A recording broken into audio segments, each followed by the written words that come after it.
Hello, it's a casual Sunday. It's Longship Gaming. I haven't done one of these in a while. It was end of September, the last one that I did. Thought I'd do a little channel update, show off what to expect this coming week, actually. Some painting updates, channel updates, and some brand new stuff that I was finally able to get one of those Grail games today that I hope to actually put on the channel.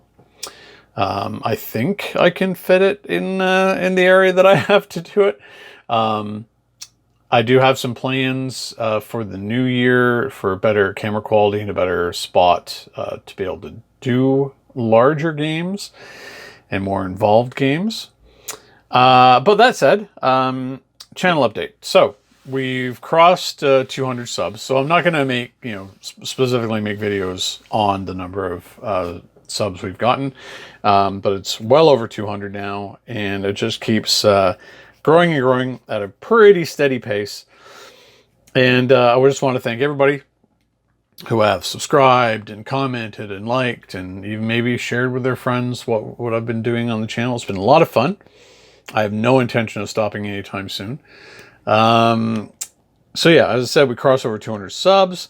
We've gotten over, or I've gotten over 13,000 views in the time I've been doing this. And that's been since February of 2022.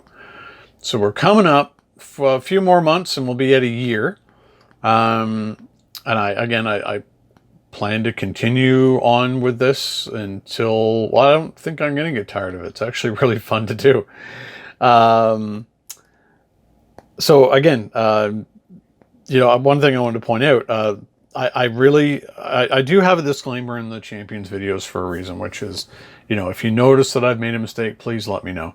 It only makes me a better player. And there were some very helpful ones for the Kitty Pryde versus Sabretooth. So the first scenario of Mutant Genesis, that I had made I actually learned something that I had been playing wrong the entire time that I've been playing Marvel Champions.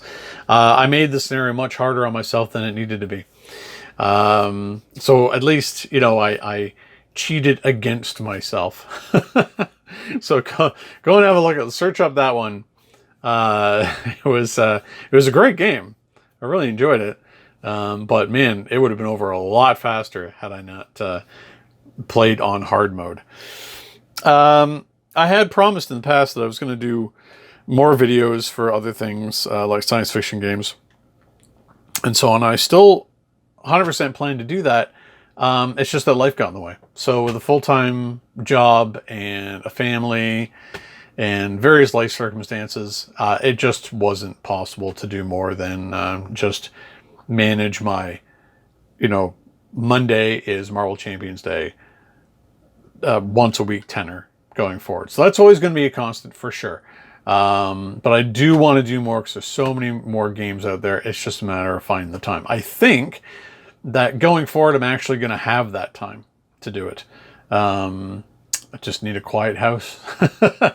And right now I actually do have it. So, all right. So on to Marvel Champions. So today is November the 11th, and because up here in Canada, I work in an industry which allows me to have the 11th off for Remembrance Day.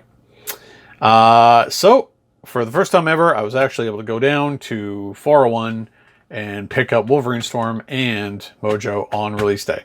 Makes me very, very happy, which means that I can sort through all this stuff tonight, and then put a deck together and record at least one of them this Sunday to post on Monday. So this will be going up Sunday because casual Sunday, and then Monday we will continue with this. So my plan is, and I don't usually do campaigns, but I think what I'm going to do for this particular for this week, I'm going to have Wolverine go solo against through Mojo Mania as a campaign, not in one-offs. I am led to understand there are 3 scenarios in this. I think that having Wolverine I'm thinking aggression, just go aggro through this thing to see how far we can get and how successful we can be. I'm going to be playing an expert, of course. I'm really looking forward to it. Storm, Storm I'm going to save to take on some of the older villains. There's still a couple that need vengeance wrought upon them, and I think that Storm is a good good option for that. So I think what I'm going to do is I'm going to do 3 weeks of Wolverine versus Mojo through the campaign, and then immediately after that, do a game with Storm against, I don't know, who do I have left to beat? I guess you'll have to find out who still needs vengeance visited upon them for my previous losses. So yeah, that's the end of releases for 2022. Gambit and Rogue are not out until late February of next year. So that's the end of that cycle. So is it going to be, March, or probably not till April till we see the next box set? Thinking about doing a year-end video about Marvel Champions, just to see where the game is sitting at this stage. I don't know if there's going to be any spoilers out there. I have some speculation as to what is probably going to be the next set, but we shall see. So looking forward to cracking these open tonight, making a Wolverine deck, and seeing how he fares against Mojo. Mojo being one of my favorite X-Men villains. I loved back in the day when the Longship limited series by Art Adams came out. One, I loved Art Adams' art. I love Longship as a character. And this, of course, introduced Mojo as a villain. And I always found him so ludicrous, but menacing at the same time. So I'm really looking forward to going through this scenario pack. Okay, so that's it for Champions. While I was at 401 today, a Grail game showed up. And it is, I got what I could of it that was there, Final Girl. So Final Girl is one of those, oh, somebody's upside down. Final Girl is a solo game. It's a horror game, emulating the horror films of the 80s, the great VHS era. In fact, the boxes themselves that these come in open up like video boxes. They're magnetized here. They're pretty good storage. They actually have good organization. So I bought out the ones that I could. Of course, you need the core box, which doesn't have any of the scenarios in it, but it gives you everything you need, like your counters and your tokens and your cards and so on in this nice organized section here. And of course, the main board should have the main board. Oh no, that's the main board, and then the other boards are, of course, based on the scenarios. So, gotta learn how to play this one. So that's the core, and then I was able to grab the 3 that they had there. So, Geppetto in Carnival of Blood, in Kanyamba, in Sacred Groves, and Poltergeist in Creech Manor.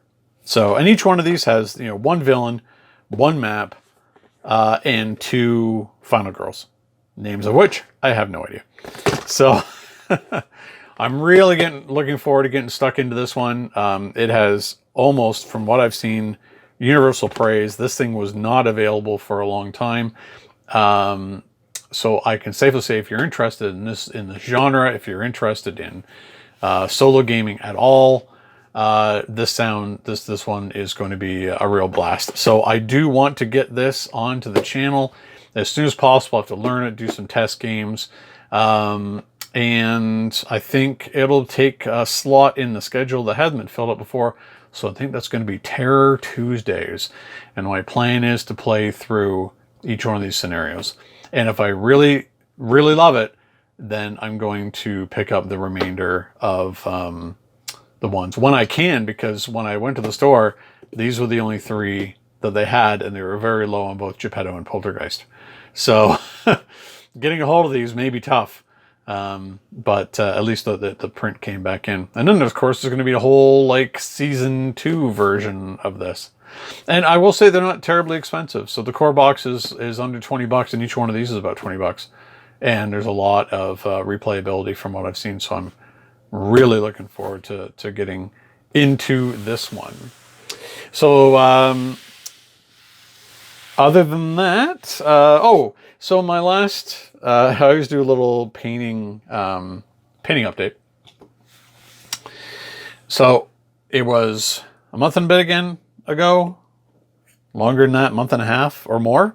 I had just started on painting this character. Oh, what's the character's name? It's not my game, so I don't know. Oh, there we go. Okay, so I just started planning to work on Lily, and then we have Nicket, Isabella, Sir Tentaclot, and Khalees. So these were a lot of fun to paint. Again, it's a case with a lot of them. You know, you get to a certain point where you're like, I don't know if I'm really feeling this model, and then suddenly they all come together. So Lily here, kind of a steampunk bladed assassin type. You know, I think I did a good job with her sort of like worn brown leather jacket that she had there. Nicket, which is literally 3 what look like goblins in a trench coat with some kind of idol. So this one turned out, I was a lot happier with this one in the end than I thought I would be. Isabella, who is a seer in a wheelchair. So I had to take some time to paint the look of wood to sort of make it stand out from the metallics that I did for the wheels and for her dress. Lots of metallics in this set. Khalees was another one, much like the other Phoenix type bird from Series 1. I wasn't looking forward to painting because of the gradations on the wings, but I took more of a not a slapdash way of doing it, but kind of went a little, because I wanted to get some texture to make it sort of look like wings. So I was a little less exacting with how I did the blending on the wings. And you know what? I'm perfectly happy with this character.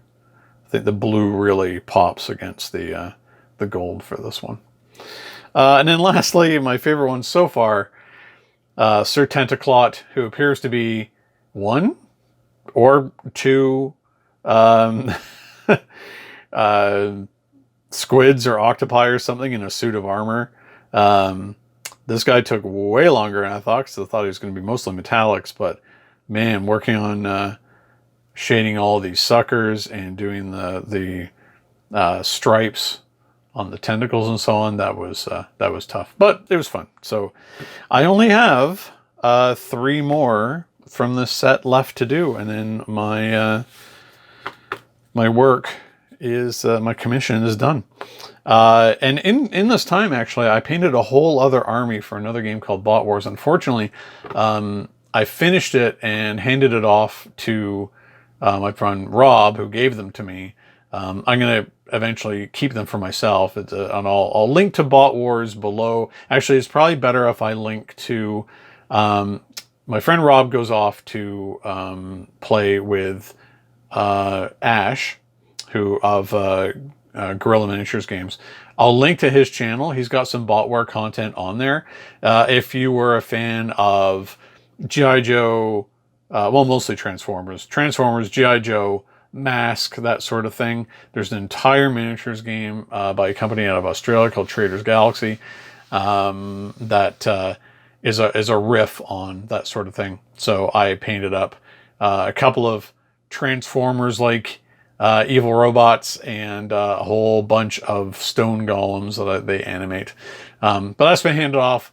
I'll show them off in the future, but for now I'll link Ash's channel, and you can go check out those Bot Wars games if you are interested. So yeah, that's it for this Casual Sunday. I got to get to work. I got a lot of organization to do and a lot of learning. But until then, until the next Casual Sunday, actually, until tomorrow when we start playing Wolverine versus Mojo, happy gaming. Thank you so much for watching Longship Gaming. If you enjoyed this video, please like, subscribe, and leave a comment. It will really help the channel to grow and improve. Don't forget to hit the bell icon so you'll be notified when more Longship Gaming content goes live. Until next time, happy gaming.